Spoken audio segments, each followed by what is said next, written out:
And welcome back to Wake Up America. I'm Alison Maloni alongside our money man. I'm so excited to have you guys in studio. Great to be here. This is really comfortable. I don't. What's the protocol here? Yeah, We're just make hanging yourself out. at home. Just hanging out. Okay. Although Yeah, you should probably be. Okay, can these we things, just show? So I was talking to Dan the other day, and he's like, "Allie, you gotta see my shoes because we always just, we do a remote, so I don't have a chance to see your shoes."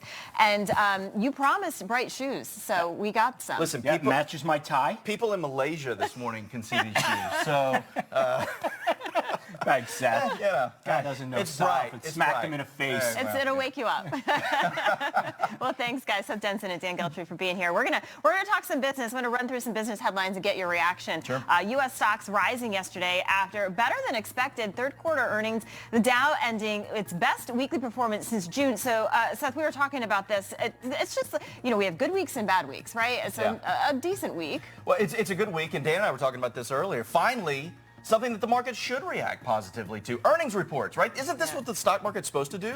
It's all about earnings, not about emotion or tweets or anything like that. Right. I think what happens is the stock market actually gets away from fundamentals. Right. Yeah. America's accountant here. It's about the numbers. Yeah. It's about the numbers, not rumors. Yep. Good Yeah. earnings, good stock market day. That's the way the market should work. Exactly. And then moving on. So Virgin Galactic stock down 20%. The company discovering potential issues with its spacecraft, possible commercial tourism delays. I mean, everybody wants to go in space, but does this surprise you at all? I don't understand really how they think that everybody's going to go to space on vacation with the way inflation is going. What's it going to cost? $10 million per person to Listen, go? I can't even afford to go to Starbucks anymore, but nonetheless, no, I think that here's the thing, and this is the disconnect with all of this, right, is we were just talking about this too.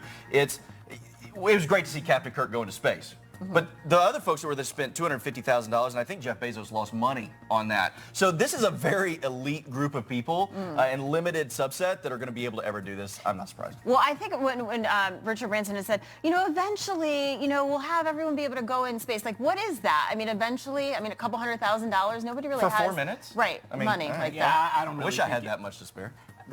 I just don't think it's really Yeah. feasible, at least in the short term. Yeah. All right. Well, if you're hungry, let's talk about Domino's. They're delivering its first drop in more than a decade. The world's largest pizza chain being impacted by a shortage of drivers. Now, this is nothing new. It's a slowdown in demand, but shortage of workers. I mean, pretty much across the country. But Seth, we were talking about this. Like during the pandemic, everybody ordered Domino's. Everybody ordered pizza. Yeah, I think, listen, everybody knows I love Domino's Pizza, and we can have that debate too, but I love Domino's Pizza, but I had a lot of it over the last 18 months, and their sales are up significantly. I mean, they did very, very well during the pandemic, thank goodness. So I think this is a natural progression of where their sales are dipping a little bit, so maybe the numbers are reflecting that. Well, listen, as far as being short on drivers, is that anything new? Of course, Right. that's across the board. And I got to tell you, back in college, they had that 30 minutes delivered or right, I remember free. that. What we used to do, we used to lock the dorm doors, and we made, and listen, poor college students, I'm sorry, Domino's, I probably hurt earnings, but that's what we did. We So you needed got You your probably free did hurt earnings, pizza. actually. You know that? Yeah, thanks. All right, so we're going to keep on the food topic. I'm sure you guys all love McDonald's, but so they're doing this thing that we're seeing across the board. They're testing this plant-based market. Starting November 3rd, 8 restaurants will offer the MC Plant Burger, McPlant Burger, I guess that's what they call it. Vegans, listen up. There is cheese and mayo in it, so it's not really, really vegan. What do you guys, I mean, you're from Texas. Hey, we listen. had steak last night, so I'm did. assuming It was you're fantastic. not going to be getting... Listen, I think McDonald's gave up on meat a long time ago. They're just now admitting it, right? It's just now it's like, okay, we've got this new market. Well, listen, I'm going to have to beg to differ on this point. I am a McDonald's guy. I'm a Big Mac guy. I am against this plant-based stuff. If you're going to McDonald's, it's meat or bust. For me, it's a Big Mac all the way. I don't like all this other Best stuff. thing about McDonald's is the fries. No meat in that anyway, I hope. And so let's just keep it that way. Well, I think Burger King did something a while ago, or they were coming up with some plant-based. I mean, it's just the Impossible Burger, right? Is that Right. what they call it? I It's don't diversity. even remember. Everybody's got to have their option everywhere. And Burger King, you want it your way, isn't that their tagline? I guess now you can get it your Well, way. I just don't Except think, good. I don't think political correctness or anything else needs to creep into between me and a Big Mac. Yeah. That's how We're I going to see get a it. burger. Get a Well, burger. But not much needs to creep in between you and a Big Mac, right? I mean, Not if you want to be healthy. I know, right? right. All right, let's talk about, so Banksy heading to the bank in a big way. Love is in a bin, famously self-shredding right after being sold 3 years ago, fetching more than $25 million at Southern. I mean, how insane is that?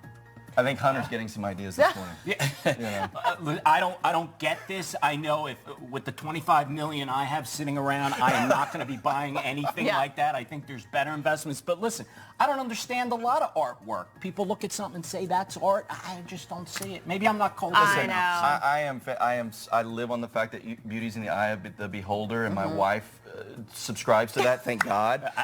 So listen, I'm going to let people think that beauty is in the eye of whatever they're beholding. But yeah, I wouldn't spend that kind of money. Has your wife been to the eye doctor recently? Well, you know, I try to avoid it. Stunning. I met your wife. Jenna is gorgeous, and you have beautiful kids. So yes, she did all the work. She does all the work, and I am a very blessed man. All right. Well, guys, thank you so much. We're going to see you at 8 o'clock. We're going to talk about something that you disagree on. We will probably try to talk about the financial. McDonald's. Wow. I'll have that debate anytime with you, Seth. We're going to talk about working from home. Is it going away? Is it staying? I think you guys Well, if disagree. we're going to differ on that, Stay on that, you're wrong. Well, there you go.